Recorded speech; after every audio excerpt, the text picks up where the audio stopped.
Welcome back again. I want to share my recent experience with my granddad's passing and how I found comfort in researching what's called end of life dreams and visions. Death is something that touches all of us. That's the one certainty in life, is that at some point we're going to die and we're going to encounter death on our journey. And this is something that used to absolutely terrify me. I am so blessed that death hasn't touched my family, really. My granddad is the first person I've lost that I was really close with, the first family member. And it has transformed me. It has really changed me. And I think that in death is such an opportunity for us. And I hope that we can all see it for the pain that it is, yes, but also the beauty that it can be, because in death we remember love. Every tear that we shed in grief is just a reminder of the love that was felt. My granddad was 95 years old. He had a full life. And so I want to acknowledge that his passing is very different than a tragic death of someone who's young, someone who seemingly dies before their time. That pain, that excruciating pain of losing someone unexpectedly or in a tragic event, that pain is excruciating. And, shortly after my granddad passed, a friend lost her child. And wow, is that different? Is that hard to make sense of? No matter how spiritual you are, it doesn't take away the pain. It doesn't. The one thing that I have found comfort in is my understanding that we are so much more than our physical bodies, that we are our soul, and our soul, spirit, whatever this thing is inside of us that is eternal. And this is not a religious thing to me. This just feels like a fact of reality. So leading up to the time before my granddad passed, we knew it was coming. I would hear people tell my mom, because this is my mom's dad, that, you just got to prepare. You got to be ready for it. But it's like, what do you mean? How do you prepare to lose your hero? How do you prepare to lose the one who was always there to pick you up, who always had the answer, who always could save you when you needed saving? There's no way to actually prepare for that. There's no way that you could even know it's probably going to happen this week, or it's probably going to happen, soon. There's no way that you can prepare for that moment that you hear that that person's passed. So I understand what people mean, but until you experience death for the first time, you have no freaking idea. And like I said, this was the first time that death touched me so intimately. And previously, when I had friends that lost a parent or a loved one, I didn't know what to say. I would freeze. I would delay on sending the text message that's like, oh my gosh, I'm so sorry, because I felt like whatever I said would be wrong. I felt like I would somehow create more pain or say the wrong thing and hurt them more. So if you're like me and perhaps you freeze when it comes time to send condolences, just know the best thing that you can do is just say, I love you. I am so sorry for the pain that you're experiencing. Share a memory that you have of them, of perhaps how much you knew that that person meant to them. That's all you got to do. And if you're someone who is grieving, understand that the people that you love, that you wish were supporting you, maybe they were like me before this moment. Maybe they're just scared, because death is a scary thing. And maybe they just don't know what to say. And at the same time, can we have grace for those people who, like me, didn't know that they were doing it wrong, that they love you, that they just didn't want to make it worse. And again, if you are scared, just send the message. But the comfort that I've found in my granddad's passing was the field of research called end-of-life dreams and visions. This is something that I looked into prior to his passing and since dove headfirst into, because I experienced it firsthand, which was incredible. So this is, and if you've been around someone who's passed in weeks, months, days leading up to it, even hours, maybe you've encountered this. And I would love in the comments if you would share this, because I think this is fascinating. And, you know, the two most common fears in life are fear of public speaking and fear of death. And this topic, this area of research, that and near-death experiences, I think are one of the things that can help remove the fear of death. Okay, so end-of-life dreams and visions. This is when someone who's close to crossing over has either a vision when they are awake, so they can be wide awake, eyes open, or they're asleep and in their dreams, they have encounters with perhaps deceased loved ones, loved ones, deceased pets, living pets. Perhaps there's certain spiritual figures, which is far less common, actually, which is interesting. The themes of these dreams are they either see the loved one or the pet or the figure, or and there's maybe no message, no communication is actually given. Sometimes there is actual communication. Sometimes it's they feel like they need to prepare for a journey, like they are going somewhere. I've read accounts. There's a fantastic website that has, anyone can submit one, so you got to look through it with a little bit of discernment, like, is this a real one? Is it not? Whatever, but I'll link that down below. There's one woman, she got up from bed and she felt like she needed to pack a bag because she knew that she was going on a trip. She didn't know where it was, but she's like, oh, you know, Johnny, her deceased son or something like that, said, we're going to go on a trip. I need to pack for it. Incredible stories. And the research shows that the majority of these encounters are vivid. They're not to be confused with delirium or hallucinations, because the studies have found a way to distinguish what's what. Certainly there is delirium and hallucinations that are different from end-of-life dreams and visions. The end-of-life dreams and visions come with a feeling of, one, it is absolutely real. Absolutely real. There is peace, love, comfort, and acceptance of mortality, acceptance that this is happening. Whereas with delirium and hallucinations, there's anxiety, panic, just general distress. In this one study, they interviewed, I think it was like, I don't know, a little bit less than 100 patients, but 88% of them reported having these end-of-life dreams and visions, which is incredible.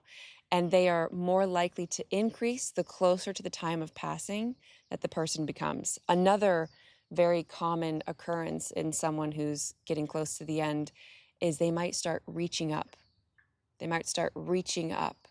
And the thought is, and some of them that have said that you know, they, in their dream, they reach up into the air as they're sleeping. And if you ask them, they'll say, if they remember, they'll say that their loved one was reaching down to bring them up.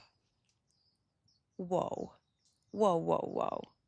There's also this really, really interesting story, because not all of these are comforting. Some of them can be distressing, and I want to be honest about that. And when they are distressing, what they've found is that there is something that that person needs to reconcile, or a loose end that they feel like they need to close in this life. So that dream is prompting them to make that closure, to find that peace before they pass. So this one guy, I think he was in Normandy. He was a soldier in Normandy, and his job was going back to the shore to get the bodies to bring them back on the boats. So his end-of-life dreams and visions started with, they were very distressing. He was just surrounded by, he saw himself transporting these bodies from the shore to the boat, and obviously that's traumatic, you know? But then as he got closer to the end, what happened was those soldiers that he had taken onto the boat, they appeared before him in his room and in his dream. This gives me chills. And they're like, it's our turn to carry you home now. Oh my gosh. Like, whoa, whoa. And that dream was comforting and was peaceful. There's so many countless incredible stories of this. And end-of-life dreams and visions, the patients or your loved one may be hesitant to talk about this, but the patients who do talk about it feel relief. They feel relief once they've actually talked about it. And they said that they were hesitant to speak because they didn't think people would believe them, and they were nervous what people were going to think about them. But as soon as they spoke it, as soon as it was validated, gosh, this gives me chills. they felt at peace. They felt comfort. They felt like a weight off their back. And so the literature is talking about, it's mostly medical professionals talking to other medical professionals. Like, this is something that everyone needs to be aware of so that we can support the patient in this. And so if you have a loved one who is in this stage, there's a way that you can get them to talk about it, to encourage them to talk about it if they're open to it. Just letting them know that you're open to it. And just ask them, did you have any dreams last night? Or in your dream, I saw you reaching up when you just took that little nap. It sounded like you were maybe speaking to someone, or there was something happening. Do you remember what that was? And encourage them. And it is so important to really listen to what they say, because your logical mind may want to jump to conclusions. Maybe your loved one, for example, said that there was a lot of people walking around above them. And you might want to say, yeah, the hospital's kind of loud, or there's a lot of people walking in the hallway. But ask them questions. Don't put pressure, but just ask curious questions. Who was it walking around? Did you recognize anyone? Just leave it open. Have a posture of curiosity. Invite them to share. And obviously don't jump to disbelief or to say, oh, no, that wasn't that was this, because again, you may want to deny what's happening because you may know that means that the end is closer. But for me, I find comfort in this, because if my loved one is seeing deceased loved ones, then that means that those deceased loved ones still exist on some level. And some people are probably going to say, no, maybe this is just the brain's way of making the person comfortable with what's about to happen. So it's giving them these hallucinations to bring them comfort. Maybe, but that's not what I think. That's not what it feels like in my body. That's certainly not what I experienced. My grandmother, I think it was like great aunt. I love this story. So this is back in World War I. My great aunt, let's just go with that, and great uncle, obviously they're married. He gets sent off to war. The great aunt contracts the flu, like the 1918 flu that a bunch of people died from. So she was super sick, deathly ill in bed. Her husband, unfortunately, passed in the war. He was killed in action. The family decided not to tell my great aunt because she was already in such rough shape. They didn't want to make it even worse. She's already pretty close to the end, so what's the point in telling her? Right before she passed, this is how my grandma tells the story from her mother. She sat up in bed and she said, "Oh, John, it's so good to see you." That was the name of her dead husband. And she laid down and died immediately. What? So cool. So cool. Cool, sad, obviously, but just this hope, this sign that maybe there is something else after this life. Oh my gosh, it just brings me such comfort. And so maybe it can for you too. And one more note on this in a medical perspective. The studies that I've read, they're talking about it from obviously a medical perspective. And they're saying that it's really important to understand the reality of end-of-life dreams and visions, because what can happen is people can think that it's delirium or hallucinations. And so they'll give the patient medication to make them a little bit more comfortable, or maybe it's something else, and it can shut off the connection to the end-of-life dreams and visions, which, if these experiences are bringing them peace, helping them accept their mortality, helping them pass more peacefully, because that's also what's been found, is that people who have these experiences, people who talk about them, typically have more peaceful passings. We don't want to over-medicate and block someone from having that experience. So that's also a really interesting point. And it can be distressing as a family member to see that happen. I totally get it. But can we find some comfort in this? I think so. I certainly have. And we see similar findings with things like near-death experiences, which is another fascinating field of study, which we'll definitely go into, of people who have, been clinically dead for a period of time, and they go to the other side or some transition space between this world and the next world. And their accounts are fascinating. Jeremy Renner is an actor. I think he was in like one of the Bourne movies. I can't remember what else he's been in. But he had a near-death experience. You may remember, if you pay attention to this sort of thing, he was run over by his snowplow and he was clinically dead. And he went to the other side and he said, oh, it's just love, it's peace, it's absolute beauty. I'll link to an interview that he did with Oprah on this. And he's pissed that he came back. And this is not an uncommon thing for near-death experiencers to say, that they didn't want to come back because it was so good over there. It was so peaceful, so loving, so much better than what we could possibly imagine here, that coming back is like, really? I couldn't have stayed, you know? So that's another area that can be comforting for people. If you fear death, if you are grieving the loss of a loved one, just evidence that could support that there is something more after this, and that the other side is beautiful, and that it is love, and that it is peaceful, and it's something to look forward to, not to hasten, but something to look forward to. So whether you're someone who believes in the mystical or the spiritual, the religious, maybe you're scientific, there are stories and there's scientific papers that can support this. And if you don't want to believe it, that's okay. You don't have to. You really don't have to, but I personally find a lot of comfort in it. And what I take from this is, if you're someone who's supporting someone who's transitioning to the other world or to the other realm, whatever it might be, ask them questions. Ask them questions if they are having dreams or experiences like this. Ask them if they recognize anyone. Get them to start talking, because the talking adds more comfort to their experience. And that, I think we could all agree that we would want whoever our loved one is to transition peacefully. And if you're someone who's grieving, I hope that this allows you to feel some sort of comfort that they still exist, that on some level they still exist. And perhaps when your time comes, they're going to be there to welcome you with open arms, to help you cross the threshold into the next. And I know that doesn't take away the pain, but I hope that it brings some comfort.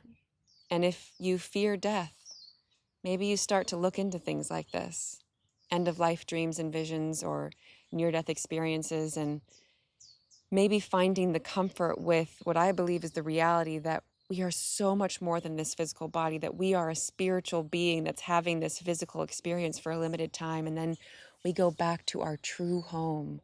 That's what people say, is they're going home. Near-death experiencers, they say, oh, they were home, that this is not their real home, that is, may we find some comfort, some fascination in it.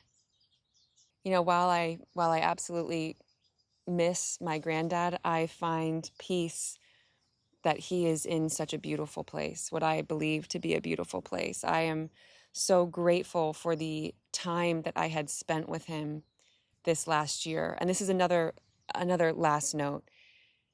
I was so afraid of losing people that I loved that there was a period of my life where I kept them at arm's length, because I didn't want to experience the excruciating pain that it would be if I was that close to them when they actually did die. And I am so grateful that I got over that fear that I had, and that I had this last year of my granddad's life so close to him, with him all the time, with him in those last moments and months and all of those things. I am so grateful. So if you're someone who maybe hesitates to reach out to your grandparents, maybe take this as your clue to check back in with them. Even if you feel like you have nothing to say, just call them like, hey, what's up? How you doing? Talk to them about something.